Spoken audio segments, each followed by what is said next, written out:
श्रीमद् भागवतम से पाठ स्कंद 1 अध्याय 12 महाराज परीक्षित का जन्म। श्लोक संख्या 14 हमने पिछली बारी कवर किया था। बस मैं एक बार रिवाइज करता हूँ। Last I think we met before a month before Kartik, है ना। तो हमने ये श्लोक कवर किया था। हिरण्यम गाम महिम ग्रामान हस्त्य अश्वान नृपतिर्वरान प्रादात स्वन्नम च विप्रेभ्य प्रजा तीर्थे सतीर्थवित। कि महाराज परीक्षित के जन्म लेने के बाद में और जब सब ब्राह्मणों ने कुंडली बनाया, इनका क्या नाम है, परीक्षित का, तो युधिष्ठिर महाराज ने क्या दान में दिया? हिरण्यम मतलब सोना, हिरण्यकशिपु हिरण्य सोना, गाम गायें, महिम महिम तो समझते होंगे पृथ्वी भूमि, ग्रामान गांव, हस्ती हाथी, अश्व घोड़े।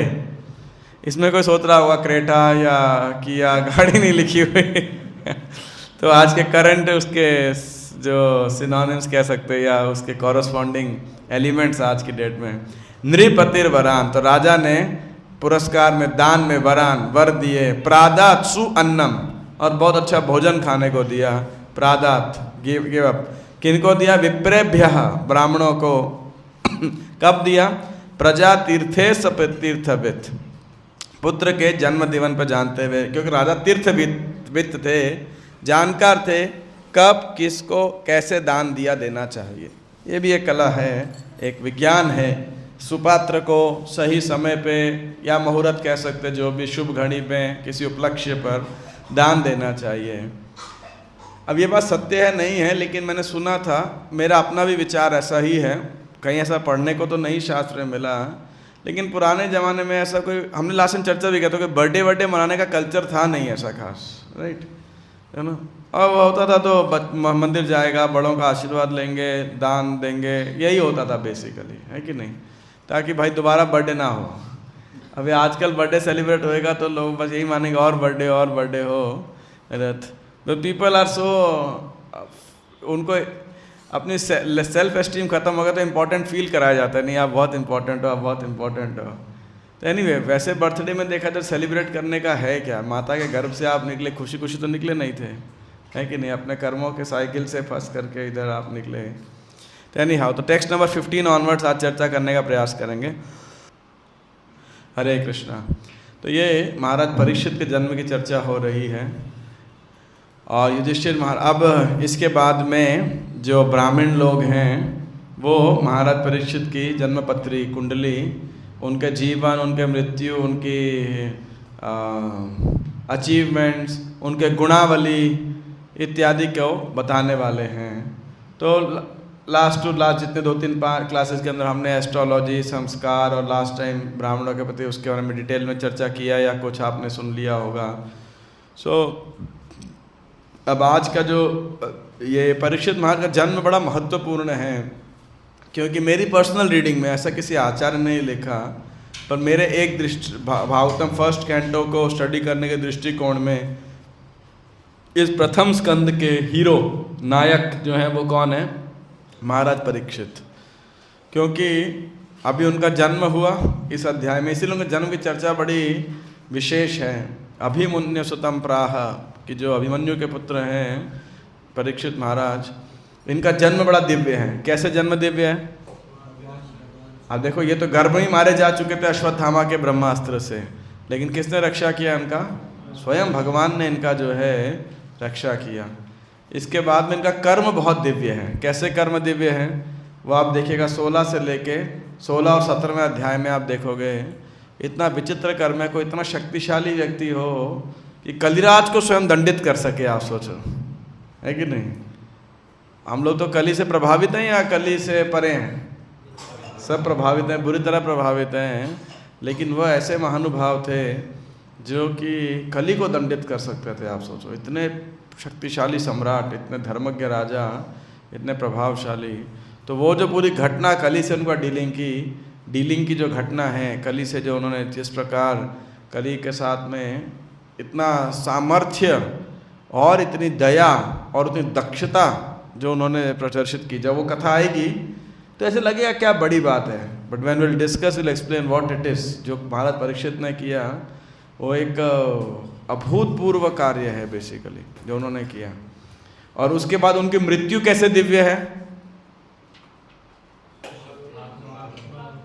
अब देखो, एक तो किसी को नोटिस नहीं मिलता है, अपने को नोटिस मिलेगा कि मरने के पहले कि भाई 16 नवंबर 2026 को मृत्यु आ जाएगी।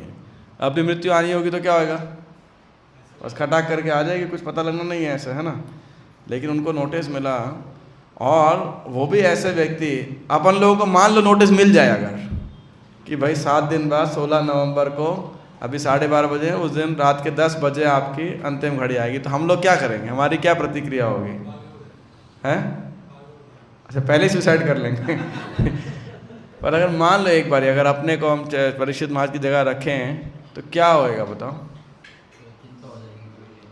चिंता अलग हो जाएगी, इधर भागेंगे उधर दौड़ेंगे, ये वो सब कुछ भी पता नहीं क्या ही प्रतिक्रिया होगी, सोच भी नहीं सकते शायद, हमारे सोचना इमेजिन करना ही मुश्किल है। लेकिन परीक्षित महाराज उस परिस्थिति में भी एकदम कूल, काम एंड कंपोज्ड, जबकि उनकी कोई इतनी बड़ी गलती नहीं थी कि जिसके लिए मृत्यु दंड मिल जाए। ठीक है, एक दृष्टिकोण से गलती थी उनकी, ऐसा नहीं हम कह सकते, लेकिन ऐसी गलती नहीं कि मृत्यु दंड प्राप्त हो जाए। लेकिन परीक्षित ने क्या किया, कुछ नहीं, भगवान की इच्छा मान लिया, तुरंत राज्य को छोड़ दिया, पुत्र को बोला तुम संभाल लेना। और कहाँ चले गए, गंगा जी के किनारे चले गए। और सारे, और उनके न्यूज़, ये क्या बोलते हैं, देह त्याग की समाचार भी सब जगह फैल गया। तो सब ऋषि मुनि साधु महात्मा पूरे ब्रह्मांड के हर कोने से आने लगे वहाँ पर। और फिर कौन आता है उसके बाद, सबसे पूछा उन्होंने बड़ी नम्रता से, क्या पूछा कि भाई आप व्यक्ति का क्या कर्तव्य है, और विशेष क्या मरणासन व्यक्ति का क्या कर्तव्य है वो बताइए। आप संतों में भी कन्फ्यूज, कोई कह रहा है कि ब्रह्म की उपासना करो, कोई कह रहा है देवताओं की उपासना करो, कोई कहता है योग करो। तो वहाँ भी कुछ कुछ, हालांकि सब अध्यात्म के तरीके थे, लेकिन फिर भी एक मत नहीं हो पा रहे थे। तो कौन आ गया वहाँ पर, सुखदेव गोस्वामी। और जब सुखदेव गोस्वामी आ गए तो क्या हो गया, सब ने बोल दिया भाई जो सुखदेव गोस्वामी कहेंगे वो फाइनल है, he is the final authority, उसके आगे हम कुछ नहीं बोलेंगे। और सोचिए उस समय सुखदेव गोस्वामी का आगमन होता है तो उनकी मृत्यु इतनी दिव्य है। एक थे दादा जिनका मोह बना कारण किसका, गीता के प्राकट्य का, और एकदम उनके पोता उनका, जिसके कारण क्या प्रकट हुआ, श्रीमद् भागवतम पूरे संसार। उनका जन्म, कर्म और मृत्यु तीनों इतना दिव्य है। इसलिए हम चर्चा कर रहे हैं। एक महान आचार्य हैं, एक दृष्टिकोण देखा जाए परीक्षित महाराज।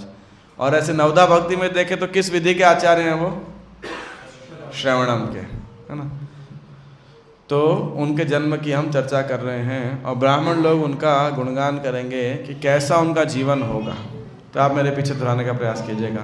तमुचुर ब्राह्मणास्तुष्टा राजानं प्रशयान्वितं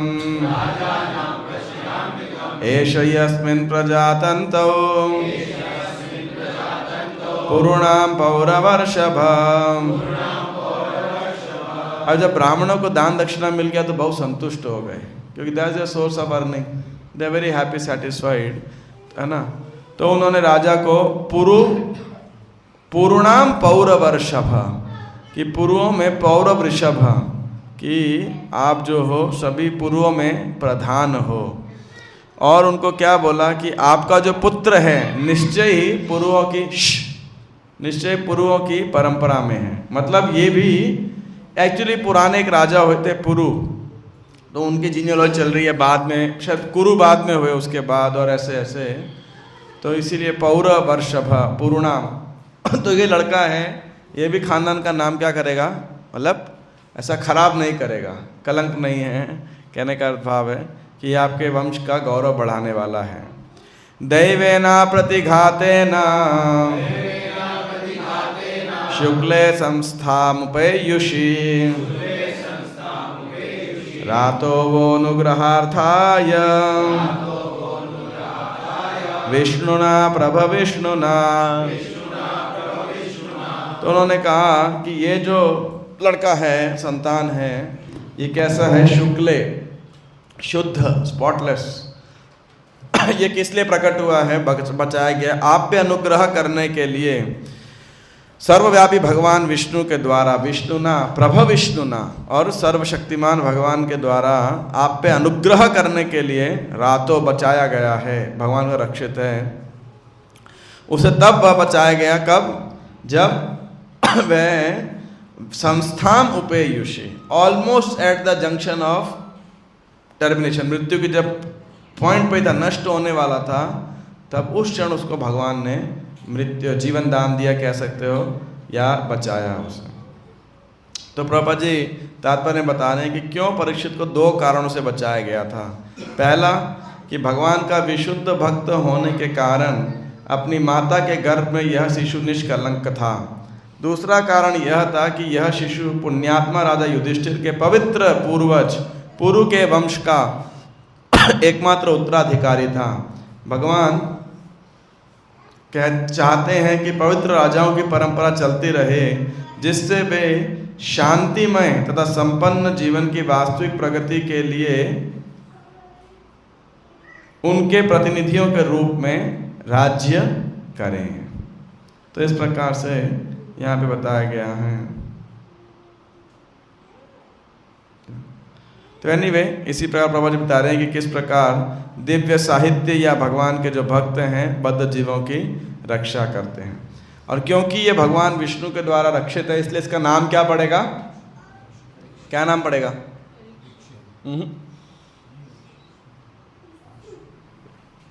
बोलिए।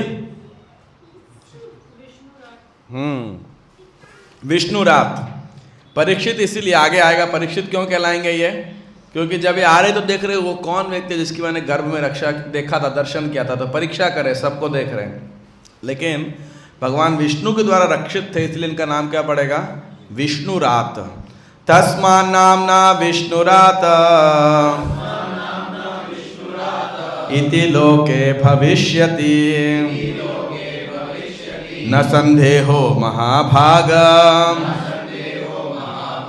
महाभागवतो महान। तस्मा नामना विष्णु रात इति लोके भविष्यति, इसीलिए वो किस नाम से जाने जाएंगे इस लोक में? विष्णु रात भविष्यति। और इसमें कोई संदेह नहीं है हे परम भाग्यशाली युधिष्ठिर कि ये बालक कैसा होगा? कैसा होगा? महाभागवतो, वो बहुत प्रथम कोटि का भगवत भक्त होगा और महान होगा, समस्त गुणों से समन्वित होगा। ऐसा आलतू फालतू नहीं है, उत्तम कोटि का भक्त होगा और समस्त गुणों से संपन्न होगा। तो प्रभुपाद जी कह रहे हैं भगवान समस्त जीवों को सुरक्षा प्रदान करते हैं क्योंकि वे उनके सर्वोपरि नेता हैं। Krishna is the leader basically. बाकी यहाँ पे आगे बता रहे हैं प्रभुपाद जी कि भगवान भक्तों की व्यक्तिगत रूप से सुरक्षा प्रदान करते हैं। अनन्य भक्तों को वे व्यक्तिगत रूप से सुरक्षा प्रदान करते हैं। अतएव महाराज परीक्षित की रक्षा अपनी माता के गर्भ में प्रकट होते ही भगवान द्वारा शुरू हो गई थी। चूँकि भगवान द्वारा विशेष रूप से सुरक्षा की गई थी, अतएव उससे संकेत मिलता था कि यह बालक समस्त गुणों से, उत्तम गुणों से समन्वित महाभागवत निकलेगा। भक्तों की 3 कोटियां हैं, महाभागवत, प्रथम मध्यम अधिकारी तथा कनिष्ठ अधिकारी।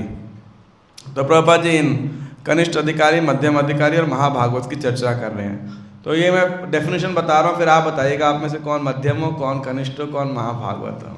ठीक है। तो ऐसे भक्त जो भगवान के मंदिर जाते हैं और आध्यात्मिक विज्ञान में पर्याप्त ज्ञान न होते हुए भी और इस तरह भगवान के भक्तों के लिए किसी प्रकार का आदर न दिखाकर अर्चा विग्रह की पूजा करके नमस्कार करते हैं, वे भौतिकतावादी भक्त या कनिष्ठ अधिकारी अर्थात तृतीय कोटि के भक्त कहलाते हैं। दूसरे भक्त वे हैं जिन्होंने भगवान की शुद्ध सेवा की चित्त वृत्ति विकसित कर ली है और इस तरह वे अपने जैसे भक्तों के साथ मैत्री स्थापित करते हैं, नवदीक्षितों का पक्ष ग्रहण करते हैं और नास्तिकों से बचते हैं। वे द्वितीय कोटि के भक्त कहलाते हैं।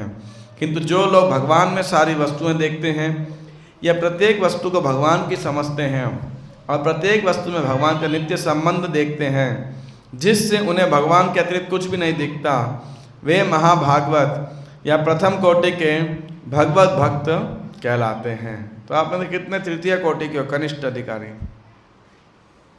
क्या बात कर रहे हो? आप लोग भक्तों के तो आदर दिखाते हो। सेकंड मध्यम अधिकारी कोई भी नहीं है, बाकी महाभागवत, 3 ही ऑप्शन है। नन ऑफ दिस तो है नहीं, है ना, कि नन ऑफ दिस चौथी भी ऑप्शन हो। यानी हमारा प्रयास क्या होना चाहिए महाभागवत बनने का? मध्यम या कनिष्ठ? मध्यम। हमारा प्रयास होना चाहिए मध्यम के स्तर पे आने का जो है, और तो ये आना चाहिए। मुख्यतः मध्यम अधिकार के क्या लक्षण है? श्लोक आप मेरे पीछे दोहराइएगा। ईश्वरेषु तदधीनेषु बालिशेषु दुषस्तु च प्रेम मैत्री कृपापेक्षा यह करोति स मध्यमः। तो 11th कैंटो में डेफिनेशन है, ईश्वरेषु तद अधीनेषु बालिशेषु दुषस्तु च प्रेम मैत्री कृपा उपेक्षा। 4 प्रकार के संबंध एक मध्यम अधिकारी रखता है। ईश्वर के साथ क्या संबंध है उसका? प्रेम। तद अधीनेषु भक्तों के साथ कैसा है? मैत्री। बालिशेषु इनोसेंट के साथ कैसा है? कृपा। और जो एन्वियस लोग हैं उनके साथ कैसा है? उपेक्षा। तो प्रभुपाद यही बात यहाँ पे बता रहे हैं कि जिन्होंने भगवान की शुद्ध सेवा की चित्तवृत्ति विकसित कर ली है, प्रेम, अपने जैसे भक्तों से मैत्री स्थापित करते हैं, नवदीक्षितों का पक्ष ग्रहण करते हैं, दया, और नास्तिकों से बचते हैं, द्वेषी लोगों से बचते हैं। तो ये हमें सावधान रहना चाहिए और इस तरह पे भक्त को आने का हमें सबको प्रयास करना चाहिए। तो अब युधिष्ठिर महाराज जो है क्वेश्चन पूछते हैं सब ब्राह्मणों से। श्रीराजोवाच अप्येष वंश्यान् राजर्षीन् पुण्यश्लोकान् महात्मनः अनुवर्तिता स्विद्यशसा साधुवादेन सत्तमः।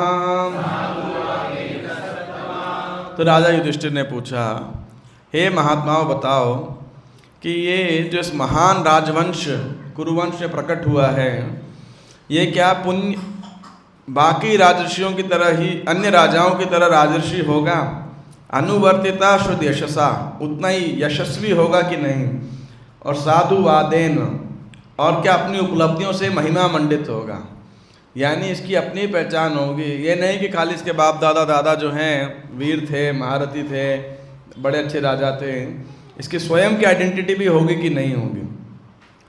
तो हे महात्माओं, क्या यह बालक इस महान राजवंश में प्रकट हुए अन्य राजाओं की तरह ही राजर्षि, पवित्र नाम वाला, उतना ही विख्यात तथा अपनी उपलब्धियों से महिमा मंडित होगा?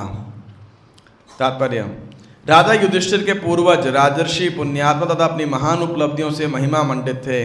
वे राज सिंहासन पर बैठकर भी क्या थे? संत थे। फल स्वरूप राज्य के सारे सदस्य सुखी, पुण्यात्मा, सदाचारी, सुसंपन्न तथा आध्यात्मिकता में प्रबुद्ध थे। ऐसे महान साधु राजा महात्माओं तथा आध्यात्मिक आदेशों के कठोर मार्गदर्शन में प्रशिक्षित थे। तो यही राजतंत्र की शैली है। तो any how proper speaks about the characteristics of ideal ruler basically यहाँ पर। तो अब जो है ब्राह्मण लोग परिषद माता गुणगान करते हैं। ये बहुत ही मधुर सुंदर गुणगान है। ब्राह्मणा ऊचुः पार्थ प्रजापिता साक्षात् इक्ष्वाकुरिव मानवः ब्रह्मण्यः सत्यसन्धश्च रामो दाशरथिर्यथा। तो ब्राह्मणों ने क्या कहा? हे पृथा पुत्र। कौन है यहाँ पर? किसके लिए कह रहे हैं विशेषकर? कुंती नहीं, युधिष्ठिर को कह रहे हैं। वो भी तो कुंती पुत्र हैं, है ना? तो वो भी पार्थ हैं। ऐसे तो अर्जुन के लिए ज़्यादा हम पार्थ जानते हैं, लेकिन पार्थ का मतलब क्या है? पृथा पुत्र, कुंती पुत्र, पृथा पुत्र। तो युधिष्ठिर भी पृथा पुत्र हैं, कुंती पुत्र हैं, कौन्तेय हैं। तो हे पृथा पुत्र, यह बालक मनुपुत्र राजा इक्ष्वाकु की ही तरह समस्त जीवों का पालन करने वाला होगा। जहाँ तक ब्राह्मणीय सिद्धांतों के पालन की बात है, और कौन सा विशेषकर, प्राण जाए पर वचन न जाए, सत्य संधस्य, सत्य का पालन करने में कैसे होंगे ये, रामो दाशरथिर यथा, दशरथ पुत्र श्री राम के समान होंगे। तो इस प्रकार वो बता रहे हैं। जनरली प्रभुपाद इन तात्पर्यों में क्या करते हैं, बड़ी मेहनत करके हमारे लिए समराइज्ड पर्सनैलिटी डिस्क्रिप्शन लिखते हैं। तो इसमें महाराज इक्ष्वाकु के बारे में बताया है। ये वैवस्वत मनु के पुत्रों में से एक थे। अभी कौन सा मनवंतर चल रहा है इस समय? सातवें का नाम क्या है? हाँ, तो विवस्वान है। और मनवंतर कौन सा है? विवस्वान मनु है और वैवस्वत कौन है? वैवस्वत मनवंतर है ये। तभी सूर्य के देवता विवस्वान को दिया। इनके 100 पुत्र थे। इन्होंने मांसाहार को प्रतिबंधित किया। उनकी मृत्यु के बाद उनका वो शशाद राजा बना। तो बहुत कम। इक्ष्वाकु का नाम और कहाँ पे आता है? गीता में कौन सा श्लोक है? क्या है श्लोक? मनुरिक्ष्वाकवे अब्रवीत एवं परंपरा प्राप्तम इमं राज ऋषियो विदुः सकालिन महता योगो नष्ट परंतपः इमं विवस्वते योगम प्रोक्तवान अहम अव्ययम विवस्वान मनवे प्राह मनुरिक्ष्वाकवे अब्रवीत, है ना। तो ये इक्ष्वाकु महाराज को भी उस परंपरा में, राजऋषि परंपरा में, तो ये प्रजा का पालन करने में इक्ष्वाकु के रूप में हुए। और वे मनु, अब ये जो मनु किसके पुत्र हैं? मनु के पुत्र, वैवस्वत मनु के पुत्र इक्ष्वाकु हैं। तो इस श्लोक में जिन मनु का उल्लेख इक्ष्वाकु के पिता के रूप में हुआ, वे सातवें मनु वैवस्वत मनु अर्थात सूर्यदेव विवास्वान के पुत्र थे, जिन्हें भगवान कृष्ण ने अर्जुन के पूर्व भगवत्ता का उपदेश दिया था। समस्त जाति मनु के, मानव जाति मनु के वंशज हैं। इन वैवस्वत मनु के 10 पुत्र थे, जिनके नाम थे इक्ष्वाकु, नभग, धृष्ट, शर्याति, नरिष्यंत, नाभाग, दिष्ट, करुष, पृष्ठ तथा वसुमान। भगवान का मत्स्यावतार वैवस्वत मनु के प्रारंभ में हुआ था। उन्होंने अपने पिता सूर्यदेव विवास्वान से भगवद गीता के नियमों की शिक्षा प्राप्त की और इसे उन्होंने अपने पुत्र महाराज इक्ष्वाकु को प्रदान किया। त्रेता युग के प्रारंभ में सूर्यदेव ने मनु को भक्तिमय सेवा का पाठ पढ़ाया और मनु ने संपूर्ण मानव समाज के कल्याण हेतु इक्ष्वाकु को भक्ति की शिक्षा दी। और फिर भगवान रामचंद्र का प्रभुपाद जी यहाँ पे संक्षिप्त परिचय दे रहे हैं। तो रामचंद्र के विषय में तो भक्त लोग ज़्यादातर जानते ही हैं, रामचंद्र इतने प्रसिद्ध हैं। तो अभी तक 2 कंपैरिजन हो गए, किन किन के साथ? एक इक्ष्वाकु। और क्वालिटी क्या है? अभी महाप्रसाद प्रेयर के बाद जो सर्विंग करने आएंगे वो एक एक क्वालिटी पूछेंगे आपसे कि परीक्षित को किससे तुलना क्या कर, फिर प्रसाद सर्विंग होएगा, राइट। तो इक्ष्वाकु क्या और क्वालिटी? प्रजा का पालन करने वाले। क्या बात कर रहे हैं भाई, श्लोक को देखते देखते भूल गए क्या आप लोग? मेरा मुंह देख रहे हैं, है ना। और दूसरा कंपैरिजन किसका है? श्री रामचंद्र। किस लिए? वचन का पालन करने वाले, सत्यता का पालन कर, सत्य संधः। एष दाता शरण्यश्च यथा हि औषी नरः शिबिः यशोभितनिता स्वानां दौष्यन्तिरिव यज्वनाम। तो उशिनर नरेश किसके समान होंगे? ये शिबी के समान होंगे। किसमें? दाता शरण्यश्च, दान देने वालों में ये दानवीर। और शरण्यश्च, कोई शरण में आ गया तो उसका रक्षा प्रदान करने वाले होंगे। किसके समान? शिबी महाराज के समान। और कुल के नाम को कैसे फैलाएंगे? जैसे किसने फैलाया था? दौष्यंती। दुष्यंत के पुत्र कौन थे? दुष्यंत की पत्नी का नाम क्या था? शकुंतला। और उनका पुत्र कौन हुआ था? एक बात बताओ, मैं इंसानों से बोल रहा हूँ यहाँ पे, आपका जनरल नॉलेज इतना खराब है क्या? Spiritual knowledge it's so bad like that. ये तो टिप्स पे होना चाहिए, है ना। अभी आप बोलेंगे भारत या क्रिकेट का वर्ल्ड कप का सारा इतिहास चुटकियों बता देंगे, है ना। इसमें जीता, उसने जीता, इस साल यहाँ पे हुआ था, इसने जिस टीम ने जीता ये कैप्टन था, राइट रॉन्ग। तो थोड़ा आपको पता। दौष्यंती, दुष्यंत पुत्र कौन है? भरत। जिनके नाम पे भी कभी कभी बोला जाता है कि इस जगह का नाम भारत पड़ा। ये इतने प्रसिद्ध थे कि बचपन में ही शेरों के साथ खेला करते थे, बेसिकली उनको परास्त कर देते थे।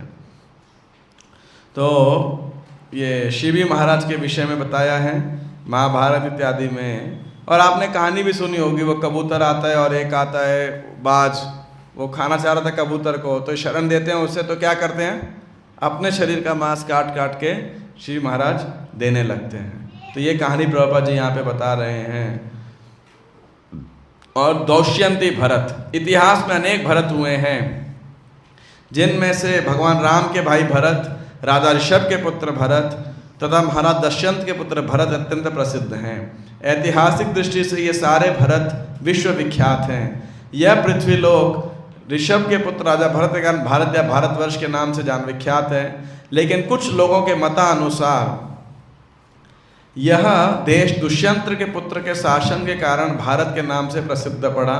प्रभुपाद जी कह रहे लेकिन हमारे मत से इस देश का भारतवर्ष नाम राजा ऋषभ के पुत्र भरत के शासन के कारण पड़ा है। उनके पूर्व यह भूभाग इलावृत वर्ष कहलाता था, किंतु ऋषभ पुत्र भरत के राज्यारोहण के बाद यह भारतवर्ष नाम से प्रसिद्ध हुआ। लेकिन इन सब के बावजूद महाराज दुष्यंत का पुत्र भरत कम महत्वपूर्ण न था। वह सुप्रसिद्ध सुंदरी शकुंतला का पुत्र था। महाराज दुष्यंत वन में सुंदरी के प्रेम पाश बने तो भरत का गर्भाधान हुआ। तत्पश्चात दुर्वासा मुनि के शापवश राजा अपनी पत्नी शकुंतला को भूल गया। बालक भरत का पालन पोषण इस वन में उसकी माता द्वारा हुआ। वह अपने बाल्यकाल में इतना बलशाली था कि जंगल के सिंहों तथा हाथियों को ललकारता और उनके साथ वैसे ही लड़ता जैसे छोटे छोटे बालक कुत्ते बिल्लियों से खेलते हैं। बालक के अत्यंत शक्तिशाली होने से यहाँ तक कि आधुनिक तथा कथित टार्जन से भी बढ़कर होने से वन के ऋषिगण उसे सर्वदमन कहते थे। महाराज भरत का पूरा विवरण महाभारत के आदि पर्व में हुआ है। कभी कभी पांडवों या कौरवों को भारत कहकर संबोधित किया जाता है, क्योंकि वे राजा दुष्यंत के पुत्र महाराज भरत के कुल में उत्पन्न हुए थे। तो ठीक है, भारतवर्ष पड़ा किस लिए? क्योंकि ऋषभ देव के पुत्र भरत की वजह से। भगवान रामचंद्र के भाई भरत तो वैसे प्रसिद्ध हैं, लेकिन जो भरत वंशी बोलते हैं ये इन महाराज दुष्यंत पुत्र के कारण हुआ। तो ये इतिहास है।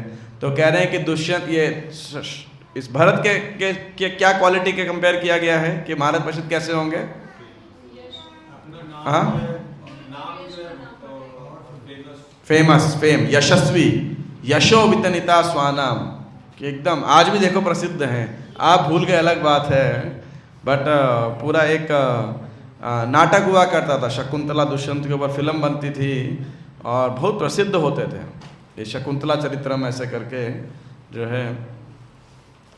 और शिवी महाराज के समान क्या क्वालिटी बताई गई है? हाँ, दानवीर और शरणागत की रक्षा करने वाले। धन्विनाम अग्रणीरेश तुल्यश्चार्जुनयोर्द्वयोः हुताश इव दुर्धर्षः समुद्र इव दुस्तरः। तो धन्वी नाम, धनुष धारण करने वाले धनुर्धारियों में, आर्चर में ये कौन होंगे? अर्जुन के समान होंगे। अर्जुन योह द्वयोह, तो दो अर्जुन के बराबर। कौन अर्जुन? एक तो इनके दादा ही पांडुपुत्र अर्जुन, और दूसरे कौन है? कार्तवीर्यार्जुन, सहस्त्रबाहु, वो भी महान बहुत पराक्रमी वीर थे। बाद में परशुराम ने उनको मारा था, हारे थे। लेकिन ये कार्तवीर्यार्जुन सहस्त्रबाहु, जानते इसने किसको हराया था? रावण को। सोचिए, रावण को परास्त करने वाले कार्तवीर्यार्जुन थे, तो महान धनुर्धर थे। तो कहने धन्विनाम अग्रणर रेश तुल्यश्च अर्जुन योह द्वयोः, ये दोनों अर्जुनों के समान होंगे। तो प्रभु तात्पर्य में लिख रहे हैं एक कार्तवीर्यार्जुन जो है के राजा थे और दूसरे इस बालक के दादा, दोनों ही अर्जुन अपनी धनुर्विद्या के लिए विख्यात हैं। तो यहाँ पे पांडव अर्जुन का वर्णन है, और जहाँ तक मेरा ख्याल है प्रभुपाद कार्तवीर्यार्जुन का भी वर्णन करेंगे इसके अंदर। बड़ा लंबा डिस्क्रिप्शन दिया है अर्जुन का यहाँ पर। हाँ, एनीवे, कार्तवीर्यार्जुन का तो नहीं इसमें डिस्क्रिप्शन दिया प्रभुपाद जी ने। हाँ, पहली लाइन, बस एक ही लाइन है, और इसके अलावा और वर्णन नहीं है। बाकी सारा परपोर्ट जो है ये अर्जुन पांडुपुत्र अर्जुन का ही है पूरा। इसके बाद यहाँ पे दो तुलना और की गई है, वो क्या है? हुताश इव दुर्धर्षः, ये अग्नि के समान दुर्निवार होगा। इंग्लिश में क्या वर्ड है इसका? He will be irresistible as fire.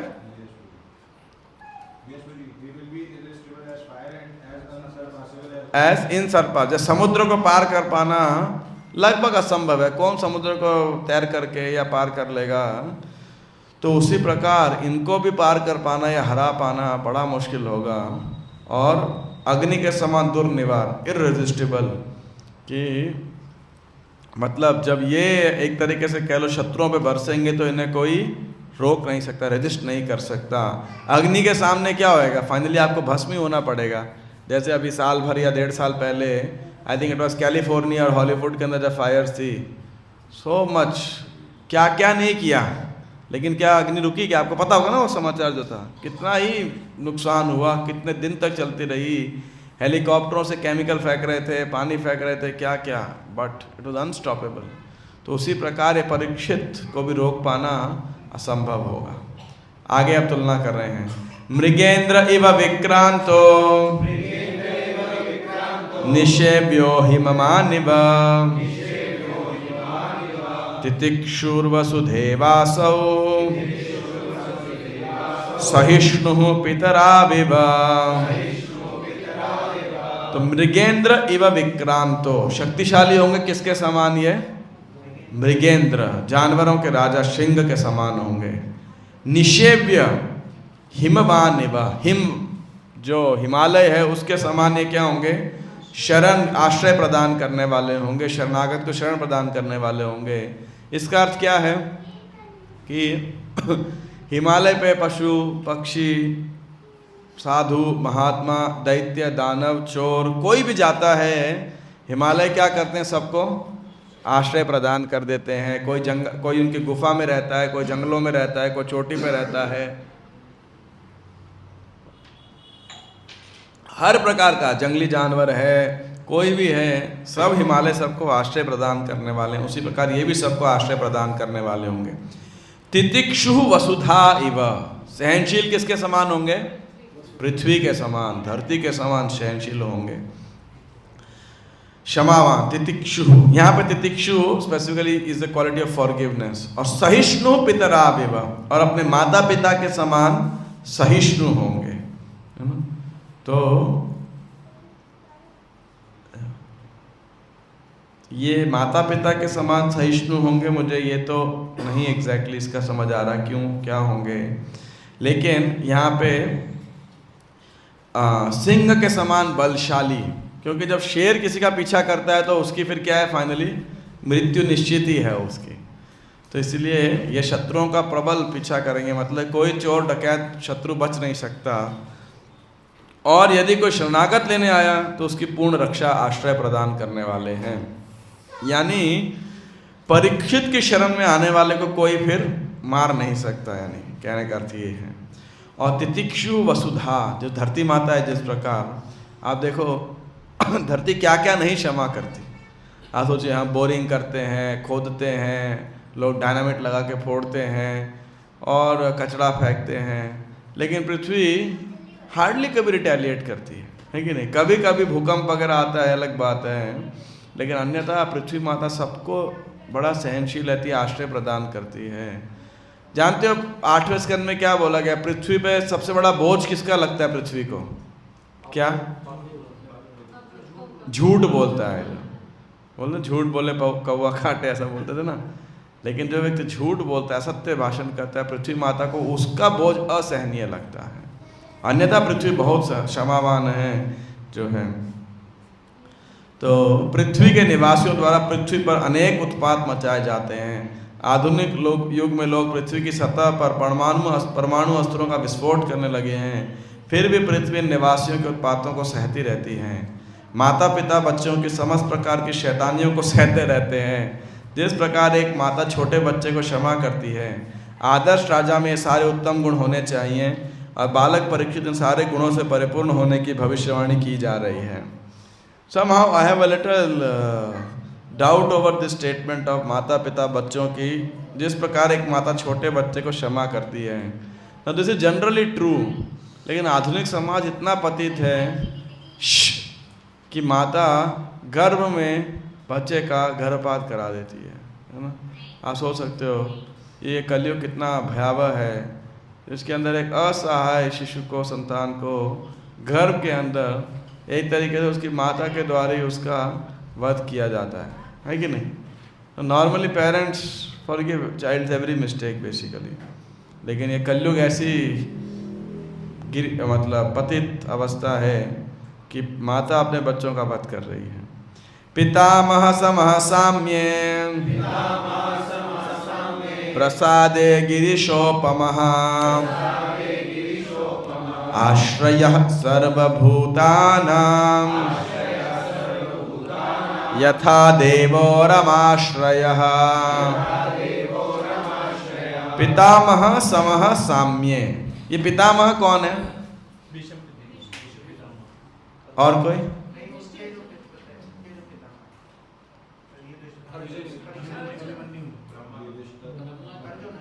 और पितामह किसके लिए यूज होता है? ब्रह्मा जी के लिए भी यूज होता है। तो युधिष्ठिर के समान या ब्रह्मा जी के समान, दोनों के समान कैसे होंगे?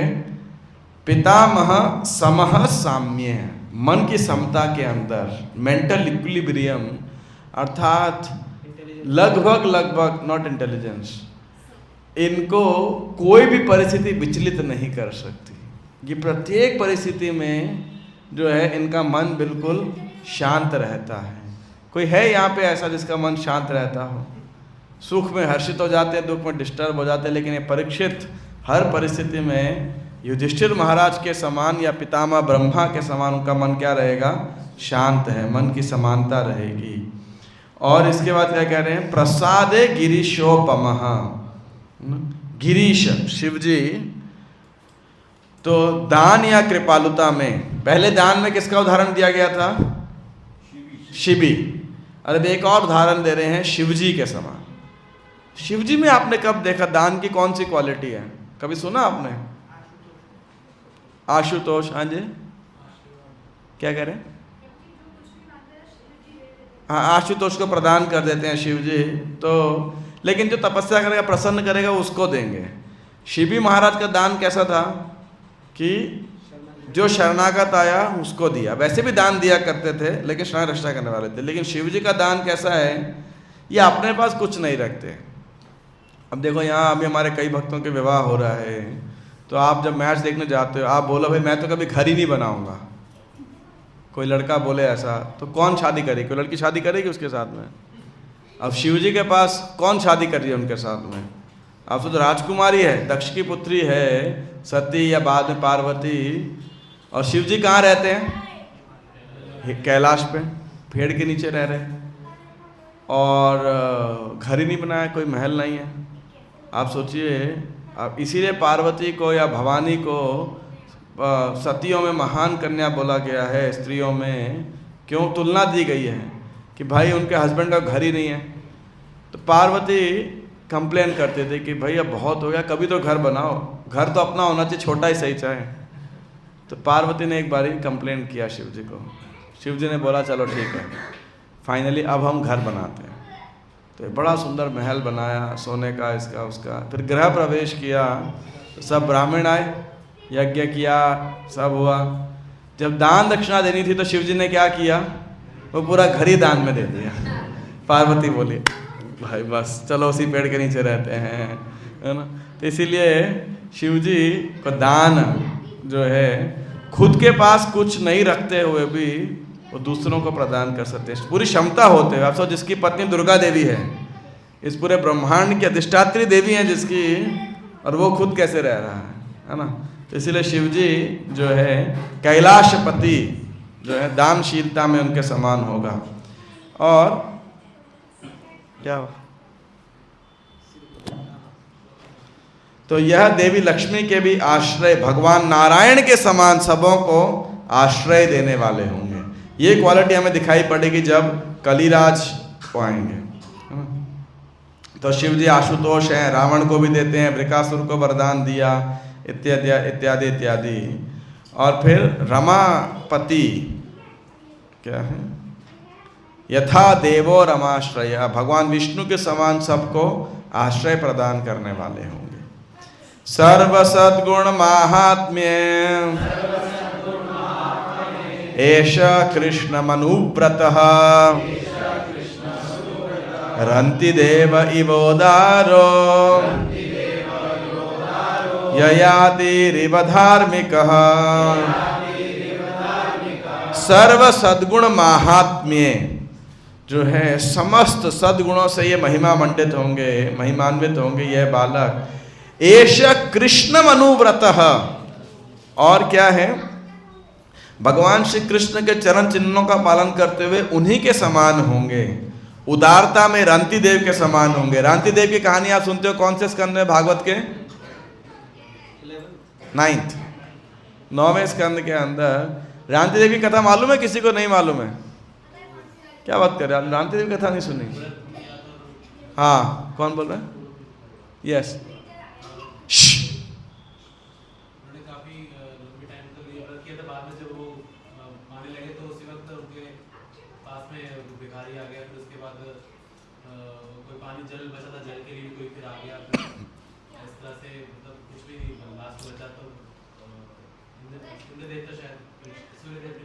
जितना मुझे याद है 48 डेज का फास्ट था वो, तो नंबर में very but long fast.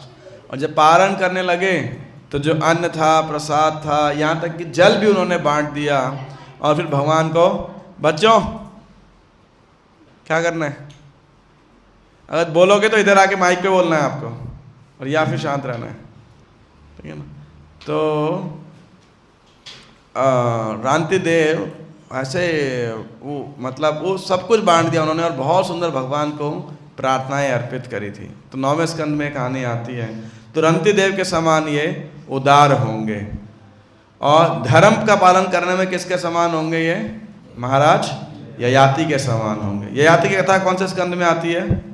9th canto के अंदर।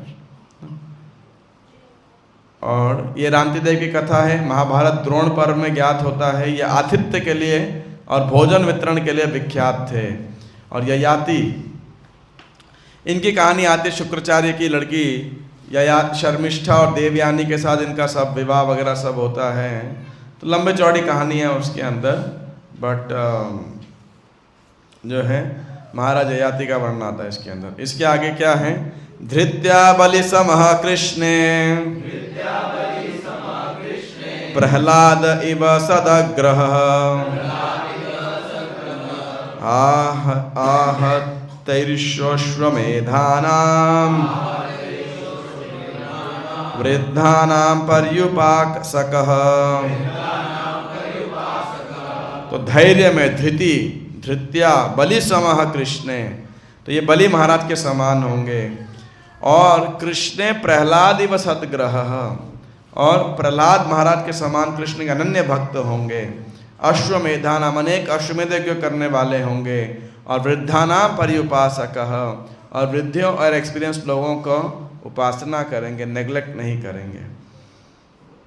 तो इसमें प्रहलाद महाराज, बलि महाराज का यहाँ वर्णन है। फिर आगे, राजर्षीणाम जनयिता शास्ता चोत्पथगामिनाम निग्रहीता कलेरेश भुवो धर्मस्य कारणात्। यह बालक ऋषि तुल्य राजाओं का पिता होगा। विश्व शांति तथा धर्म के निमित्त यह मर्यादाओं तोड़ने वाला तथा उपद्रवकारियों को दंड देने वाला होगा। क्योंकि बहुत इंपॉर्टेंट है कि राजा हो तो चोरों को और उल्टे सीधे लोगों को दंडित करना बहुत इंपॉर्टेंट चीज़ है। अब आगे वो यह सब क्वालिटी बताने के बाद में कि ऐसे शासक होंगे, कृष्ण भक्त होंगे, उदार होंगे, शरण देने वाले होंगे, महावीर होंगे। अब आगे क्या कह रहे हैं वो, उनकी मृत्यु कैसे होगी। तक्षकातात्मनो मृत्युम द्विजपुत्रोपसर्जितात् प्रपत्स्यत् उपश्रुत्य मुक्त संगः पदम हरेः। आप सोचिए क्या साइंस थी एस्ट्रोलॉजी, ज्योतिष, अब देखिए पूरा इनका फोरकास्ट कर दिया, एकदम एक्यूरेट फोरकास्ट। वह ब्राह्मण पुत्र के द्वारा भेजे गए तक्षक नाग के डसने से अपनी मृत्यु की बात सुनकर समस्त भौतिक आसक्ति से अपने आप को मुक्त करके भगवान को आत्मसमर्पण करके उन्हीं की शरण ग्रहण करेंगे। यह बालक जो है तो बता दिया, जिज्ञासितात्म याथार्थ्यो मुनिर्व्यास सुतादसौ हित्वेदं नृपगंगायां यास्यत्यद्धाकुतो भयम्। तो व्यासदेव के महान दार्शनिक पुत्र से समुचित आत्मज्ञान के विषय में जिज्ञासा करने पर वह सारी भौतिक आसक्ति का परित्याग करेगा और निर्भय जीवन प्राप्त करेंगे। मुनेर व्यास सुता दसौ, व्यास पुत्र शुकदेव गोस्वामी से ये श्रीमद् भागवतम का ज्ञान प्राप्त करेंगे और फिर अभय प्रदान करेंगे, निर्भय जीवन प्राप्त करेंगे। Sorry, text 29। इति राज्ञ उपादिश्य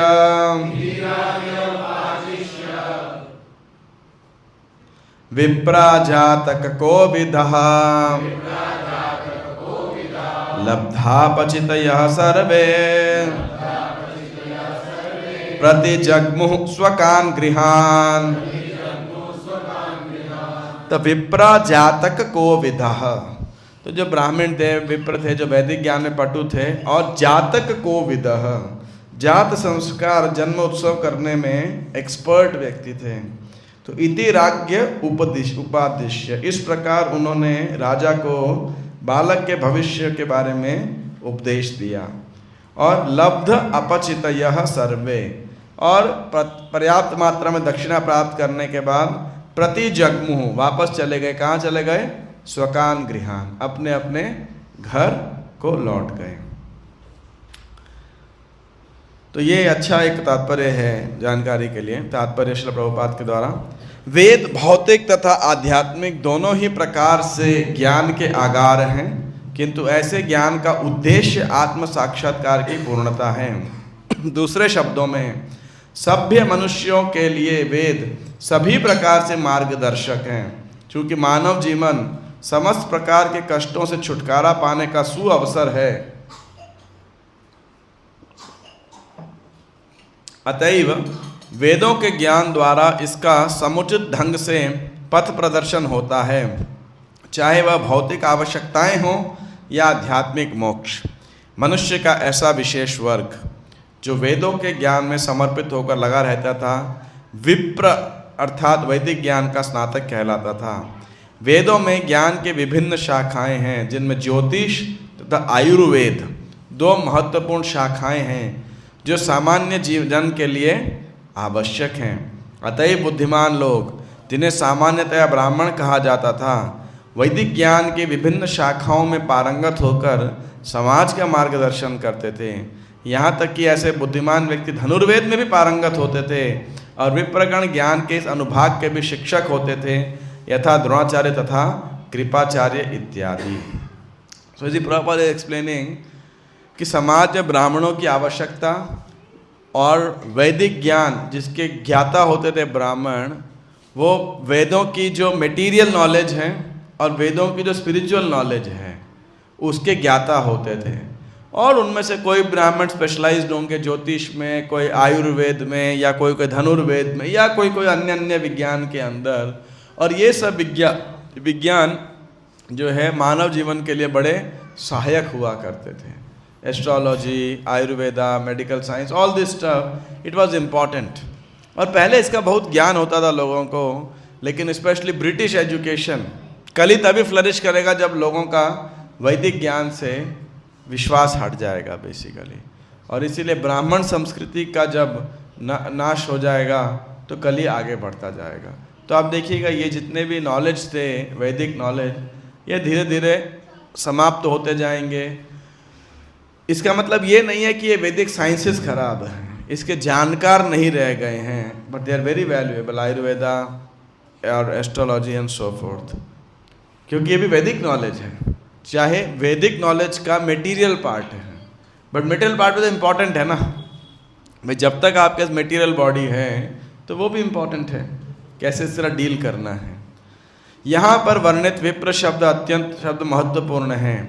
विप्रों तथा ब्राह्मणों में थोड़ा अंतर होता है। विप्रगण वे हैं जो कर्म कांड में दक्ष होते हैं, जो समाज का मार्गदर्शन करके जीवन की भौतिक आवश्यकताओं की पूर्ति करते थे। कौन करते थे?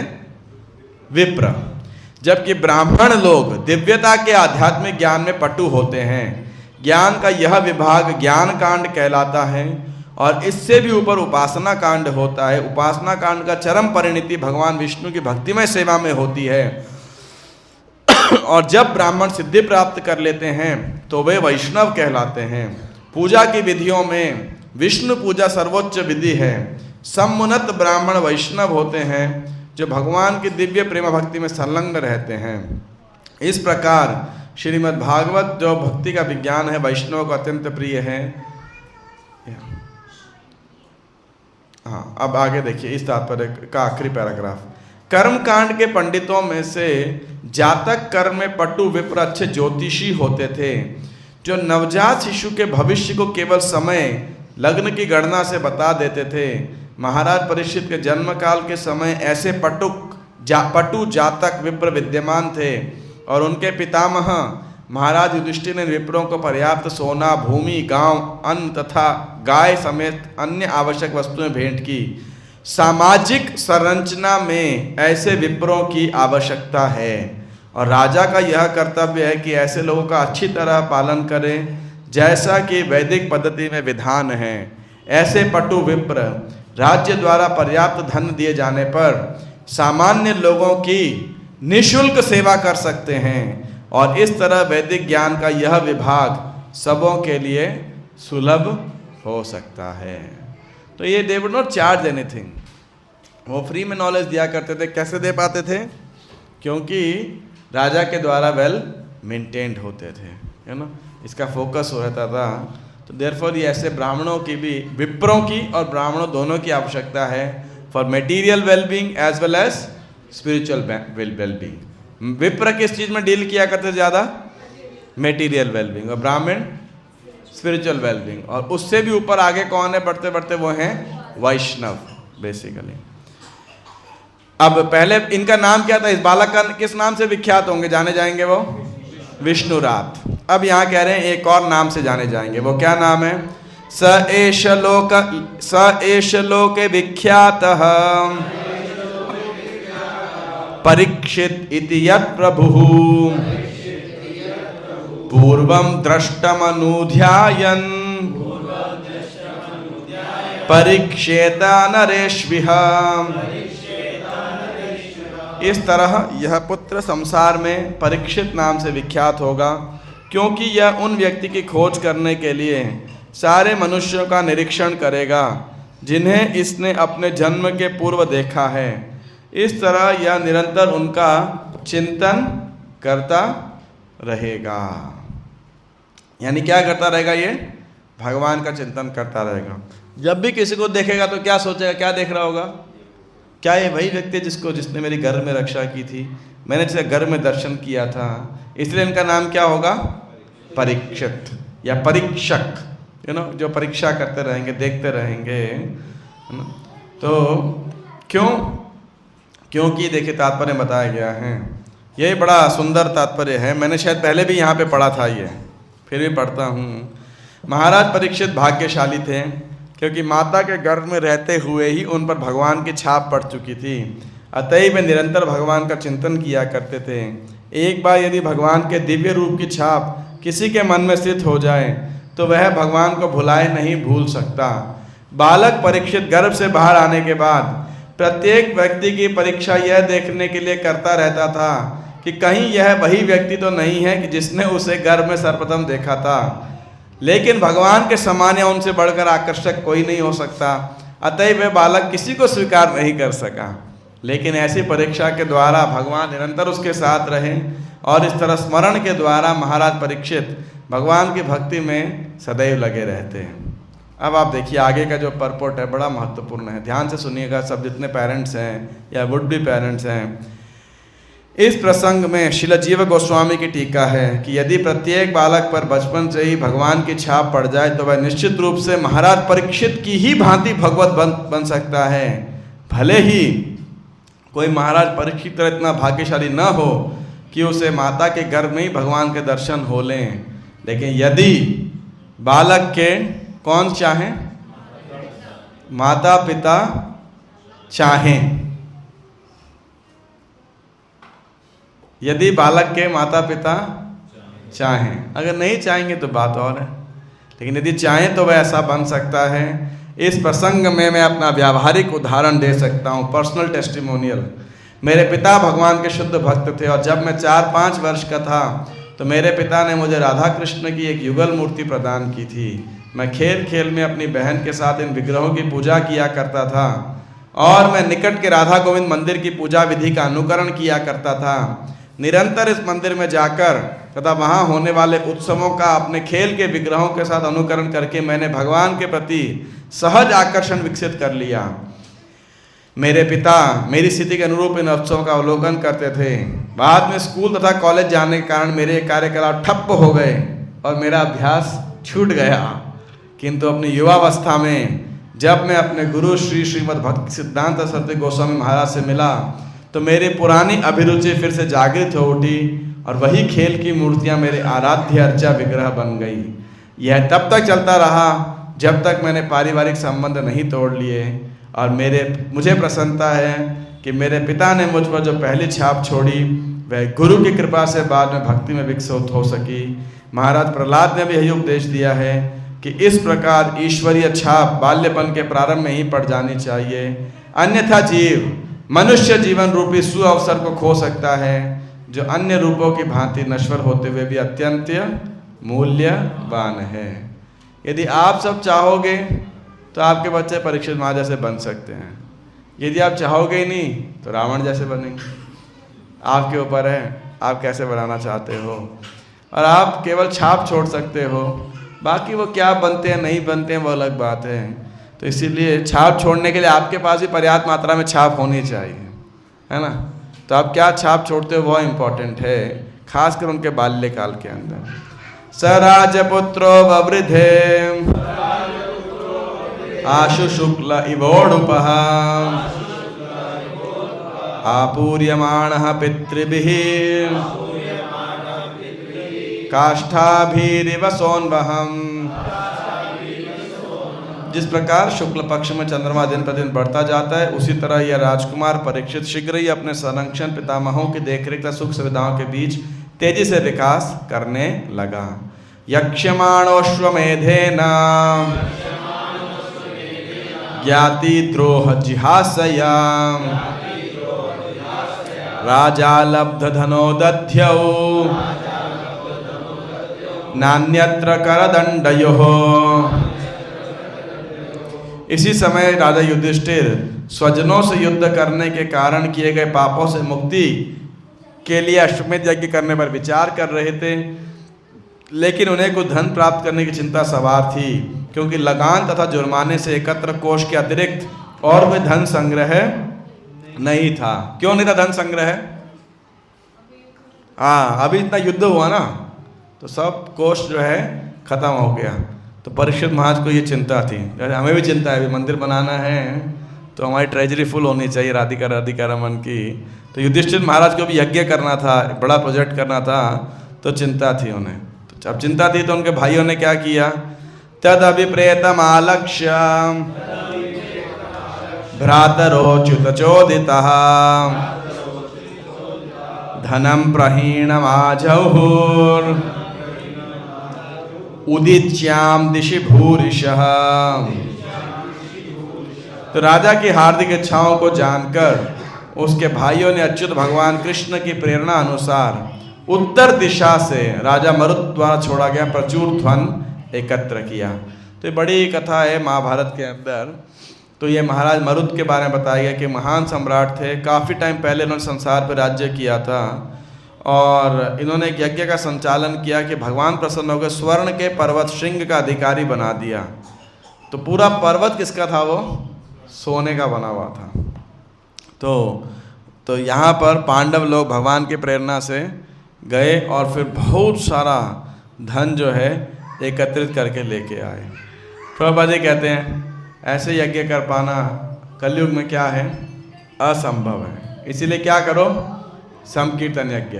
हरे कृष्णा कृष्णा कृष्णा हरे हरे, हरे राम राम राम हरे हरे।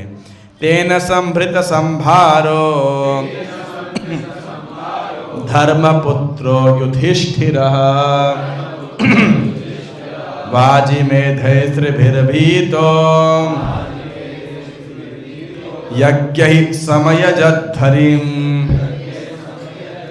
तो उस धन से राजा 3 अश्वमेध यज्ञों के लिए सामग्री उपलब्ध कर सके।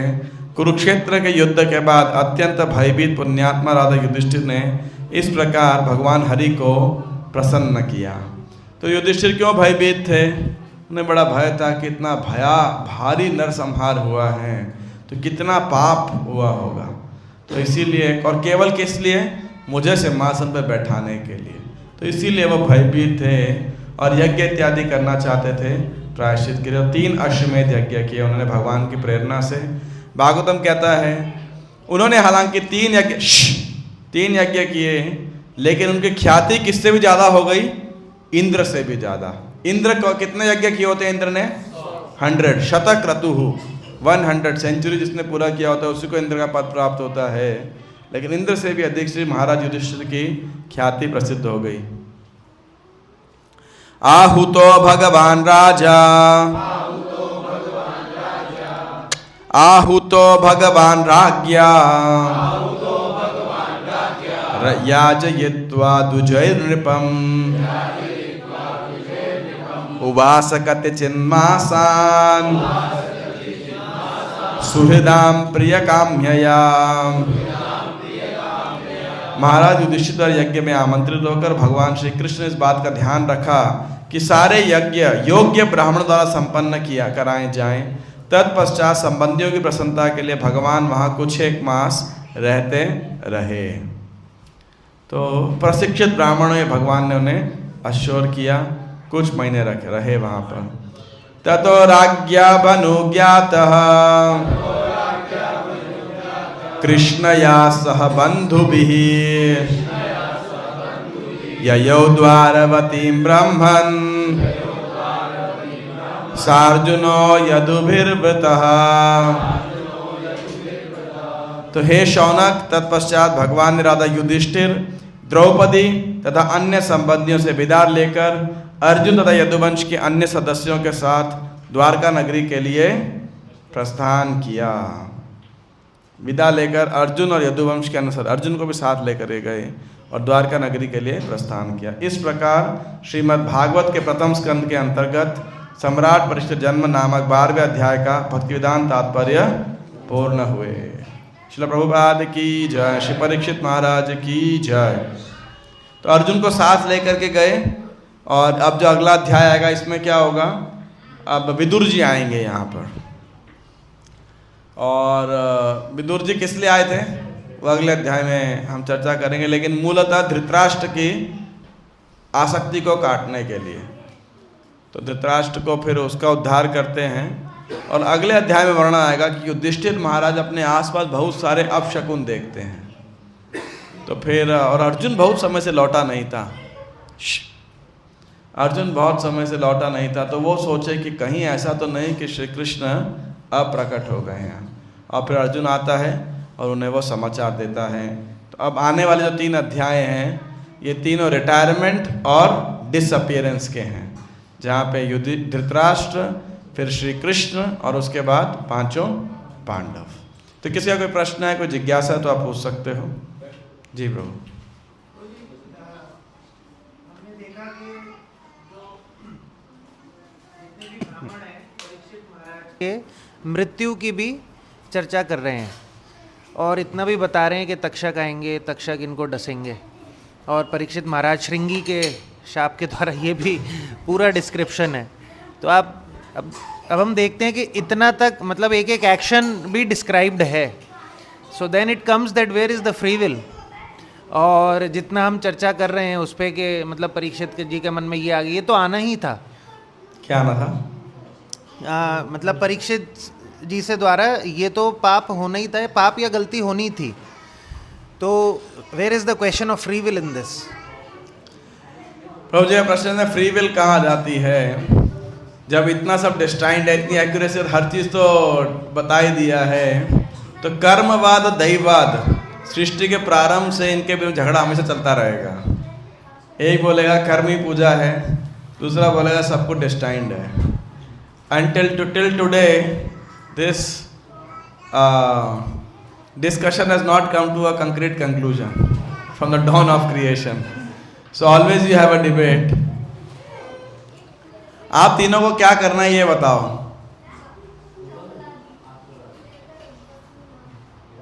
विराज, अभी क्या करो, पूरे जितनी जान है ना तीनों मिलके एक साथ चिल्लाओ पूरा, फिर थक जाना, फिर उसके बाद मैं बोल लूँगा, ठीक है?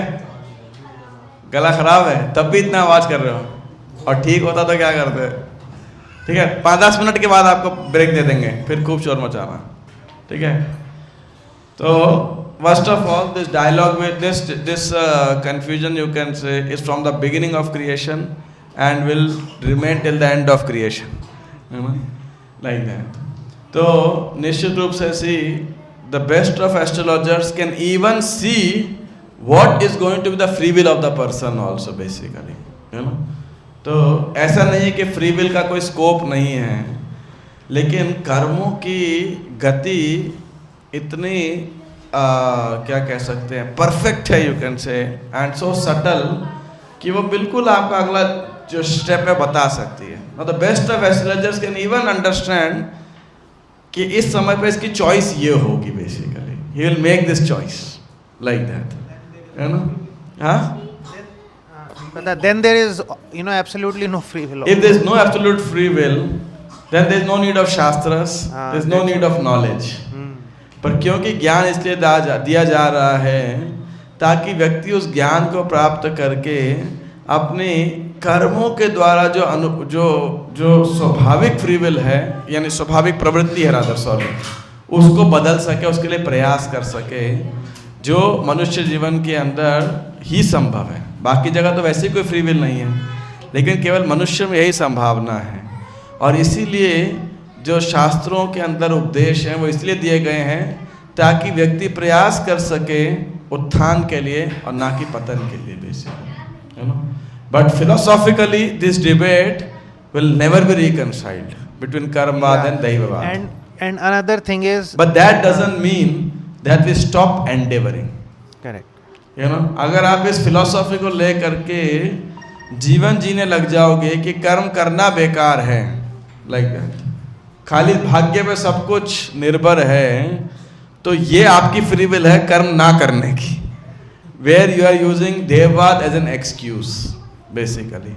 कर्म करने की फ्री विल हमारे पास है, कर्म का परिणाम की फ्री विल हमारे पास नहीं है।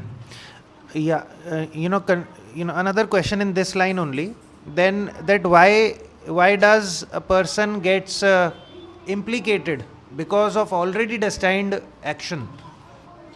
Let us say Parikshit is already destined to put a garland of snake, yes, then why he is getting implicated also? That is implicated also how? Implicated because he is getting the karma of doing that or शाप। अभी परीक्षित महाराज के section को जब आएंगे तो हमें भ्रांतियों को दूर करेंगे कि आचार्यों की क्या टीका है इस विषय के ऊपर।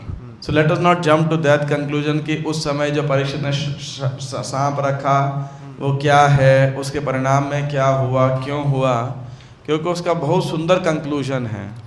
Yeah, in general I am asking that if the karma decides my action also, then why somebody is getting implicated? Karma decides my action means? If someone has to be murdered by XYZ person, then why XYZ person is being implicated? Because it's already predestined. And this is exactly the Karma Mimamsa philosophy. That's what. This is the Karma Mimamsa philosophy, which the Vaishnavas don't accept that. Yes. So Vaishnavas don't accept this Karma Mimamsa philosophy. तो इसीलिए मैं कह रहा हूँ ये arguments ऐसी है जिसका कोई कंक्लूजन आप कभी भी कंक्लूजन नहीं निकाल पाएंगे।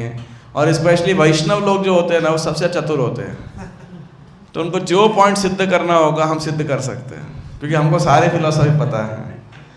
जब मेरे को आलसी होना है तो मैं दहीवाद पुट कर सकता हूँ, जब मुझे किसी से काम कराना है तो मैं कर्मवाद पुट कर सकता हूँ। So I can use n number of philosophy किसी भी to drive any point out basically, but still the scriptures explain us that we have the right to endeavour but we are not entitled to the fruit of the action basically. इसलिए हमें अपना action करना चाहिए और मनुष्यों को पूरे ज्ञान के साथ शास्त्र सम्मत होकर के प्रयास करना चाहिए, गुरु साधु शास्त्रों के वशीभूत होकर, रादर अपने कर्मों या रादर कर्मों से वशीभूत और तीनों गुणों के प्रभाव से प्रभावित होकर के। हालांकि फिर भी आप देखिएगा हर व्यक्ति अपने स्वभाव के अनुसार ही कर्म करेगा, है ना। कर्मणा गहनो गति, कर्म क्या है, सही है जो भी है, कर्मणो ही अभी बोद्धव्यम बोद्धव्यश्च विकर्मणः अकर्मणश्च बोद्धव्यम गहना कर्मणो गति, गहना कर्मणो गति ही, तो वो तो रहेगा ही रहेगा। इससे हम जो सीख सकते हैं वो है कि कर्म कितना पावरफुल है, कि इससे कोई नहीं बच सकता है। जो वैष्णव शिक्षा के अनुसार कि कर्म के प्रभावों से कोई नहीं बच सकता है सिवाय एक के, कौन, भगवान ही उसको कर्म बंधन से निकाल सकते हैं। और कैसे कोई हो सकता है, जब कोई भगवान कृष्ण की शरण ग्रहण करता है, शुद्ध भक्त जब बनने का प्रयास करता है तो भगवान क्या करते हैं, उसके बड़े कर्म फल को छोटा बना करके डिस्कार्ड कर देंगे। ये क्या है, श्लोक आता है जो कर्माणि निर्दहति किंतु च भक्ति भाजाम गोविंदमादि पुरुषम तमहम भजामि। आउट ऑफ सर यस्त्विंद्र गोपमथवेंद्र महो स्वकर्म बंधानुरूप फल भाजन मातनोति कर्माणि निर्दहति किंतु च भक्ति भाजाम गोविंदमादि पुरुषम तमहम भजामि। तो इसलिए जो इंद्र, छोटे से कीड़े इंद्र गोप से लेकर स्वर्ग राजा इंद्र तक सब कर्म के से बंधे हुए हैं, लेकिन भक्ति के द्वारा कर्माणि निर्दहति, जो कर्म की राशि है वो समाप्त हो सकती है ना। कोई शुद्ध भक्त है तो यानी अर्थात भगवान उसको टोकन रूप में उसको वो दे करके, या फिर भगवान उन कर्मों को यूटिलाइज करते हैं उस भक्त के शुद्धिकरण के लिए। That's the explanation given by the scriptures. है ना। चाहिए कोई और प्रश्न किसी? Yes. जी, ब्राह्मणों ने स्टार्टिंग में जो उनके लिए एस्ट्रोलॉजी किया था परीक्षित महाराज जी, वो बताया कि महाभागवत, ही विल बी ए महाभागवत। तो लास्ट में 27वें 28वें श्लोक में आके वो जब एंड बता रहे हैं कि उनकी बॉडी का एंड कैसे होगा, मृत्यु कैसे होगी, तो उसमें बता रहे हैं दोनों आई थिंक वर्सेस में 27 और 28 में ही कि वो भौतिक आसक्ति को त्याग करके मतलब भौतिक आसक्ति को त्याग करके फिर आगे उनकी मृत्यु होगी। तब इफ इज अ महाभागवत तो भौतिक आसक्ति, बिकॉज क्योंकि वो महाभागवत हैं। आपको प्रश्न सुनाई पड़ा पीछे?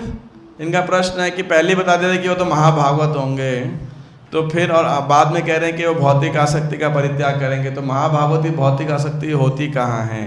तो इसका अर्थ मुख्यतः ये है क्योंकि वो राजा भी हैं तो उनका परिवार भी है, उनको प्रजा का शासन राज्य भार है, ये सब है, तो स्वाभाविक है कि हालांकि वो उस सब को करते हुए भी महाभागवत में कृष्ण चिंतन कर रहे हैं, लेकिन फिर भी इन सब चीज़ों से कह सकते हो आवृत कह लो या एक तरीके से ढके, मतलब कवर्ड है, मतलब क्या बोलेंगे, रिस्पॉन्सिबिलिटीज़ हैं जिसमें वो बंधे हुए हैं, कह लो एक प्रकार से उनका कार्य है। मेरे को राइट वर्ड नहीं मिल रहा but just understand the meaning.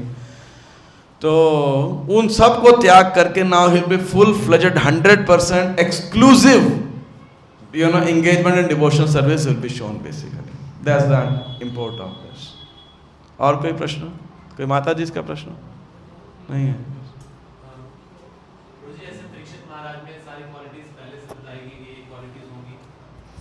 ये क्वालिटीज होंगी यानी ये प्रदर्शित करेंगे, ये उनका जीवन काल होगा जी। तो मतलब जैसे ये क्वालिटीज उनमें रीज़न क्या है, मतलब कैसे किसी में इम्बाइब हो सकती हैं? ऐसे अगर हम अपने जीवन में चाहें कैसे हम सुख दुख में मतलब समन भाव रखें, या फिर जैसे इनमें तो क्वालिटीज थी नहीं रख पाओगे, मतलब कोशिश कैसे कर सकते हैं उस तरह से? फिलहाल इस हॉरोस्कोप से आपको इससे ये चर्चा होनी चाहिए कि अगर अच्छे हॉरोस्कोप रीडर्स हों तो आपका स्वभाव पता लग जाए और उस स्वभाव के अनुसार आप उस वृत्तिपरक कार्य में लग जाएं, you know. don't go into the devotional understanding of how to develop qualities from this section. That will be an extrapolation. वो हम चर्चा कर सकते हैं अन्य अन्य सेक्शंस के अंदर, पर यहाँ पे हमारा भाव जो अंडरस्टैंडिंग का वो ये है कि हाँ जी भाई, जैसे एक उदाहरण देता हूँ आपको। एक बच्चा था, तो उसकी मम्मी उसको एस्ट्रोलॉजर के पास लेके गई। मैंने ये उस क्लास में भी दिया हुआ ये उदाहरण, जो रिकॉर्डिंग है। तो एस्ट्रोलॉजर को बोल रही है कि ये इसको इंजीनियर बनाओ। तो वो बोला कि देखो इसका आर्टिस्ट बनना चाहिए, बहुत बढ़िया आर्टिस्ट बनेगा ये। वो बोली नहीं, यज्ञ करो। लेकिन ये क्योंकि हमारे ख़ानदान में सब इंजीनियर हैं, इसके जितने कज़न फजन भाई बहन सब इंजीनियर, इसको इंजीनियर ही बनना चाहिए। बोले इसका इंक्लिनेशन नहीं है इंजीनियर बनने का, ये बहुत बढ़िया आर्टिस्ट बन सकता है, बेटर आर्ट नो। बोले नहीं, यज्ञ करो। 51,000 रुपया खर्च कर दिया यज्ञ कराने में, है ना। So this is the messing of the life with astrology, like that. जबरदस्ती, you know, better make him a good artist, no good painter, that's a common sense, like that. तो उसी प्रकार से यदि किस प्रकार का गुण उसके पास है, हर किसी के पास परिशुद्ध गुण नहीं होगा, लेकिन हर एक के पास कोई विशेष गुण होगा, कोई दुर्गुण होगा। ये माता पिता यदि जानेंगे, इसीलिए देखिए एस्ट्रोलॉजी किसके काम की होती थी, मैंने उसके ने बताया, पिता के। खासकर पिता जानना चाहते थे कि मेरा बच्चा कैसा होगा, उसी प्रकार के वृत्तिपरक कार्यों में उसको लगाया जाए, ऑक्यूपेशनल ड्यूटीज़ के अंदर basically. How do we develop qualities? In essence, attentive chanting of the holy name will bring forth all qualities, like that. So, and we can discuss more details on it in some other section basically. Okay, कोई और प्रश्न किसी का? यह question? Okay, हाँ जी, last. हाँ जी। जैसे भगवान के मतलब भक्ति को भी एक तरह से परीक्षित महाराज की जो भक्ति है वो भी डिफाइन कर दिया एस्ट्रोलॉजी के थ्रू। तो ये कहीं ना डिफाइन किया है कि ये इतने बड़े भक्त होंगे बेसिकली। हाँ, फिर हाँ, तो मतलब मेरा क्वेश्चन यही था कि जैसे हम मतलब सुनते हैं स्टार्टिंग से कि भक्ति जो है किसी भी भौतिक गुणों के प्रिडिक्ट नहीं कर सकते कि भक्त किस तरह से। तो ये थोड़ा कन्फ्यूजन रहता है कि प्रिडिक्शन कैसे हो सकता है भक्ति का। कैसे हो सकता है? हो सकता है, you have to know astrology for that. If somebody is astrologer, good astrologer, they can definitely predict that he'll be a very nice devotee, he'll have detachment and so forth, like that. And कैसे इनके जीवन में भक्ति का उदय होगा, भक्तों का संग प्राप्त होगा या कुछ भी होगा, you know. So definitely advanced astrologers can do that also basically. But it's not a general cycle basically. और हर कोई परीक्षित होता भी नहीं है, देखिए। हर किसी घर में भगवान ने रक्षा स्वयं की भी नहीं होती है। And I don't know much about astrology, frankly speaking, तो ऐसा भी नहीं है। बट इतना पता है भागवत में महाराज परीक्षित के लिए ये जो आए थे एक्सपर्ट थे, जातक को विदः, and they predicted that so accurately basically. So let us enjoy that Parikshit horoscope is read, Yudhishthira is happy, है ना, let us be happy, that's it. Okay, ग्रंथराज श्रीमद् भागवतम की जय, श्रील प्रभुपाद की जय। गौर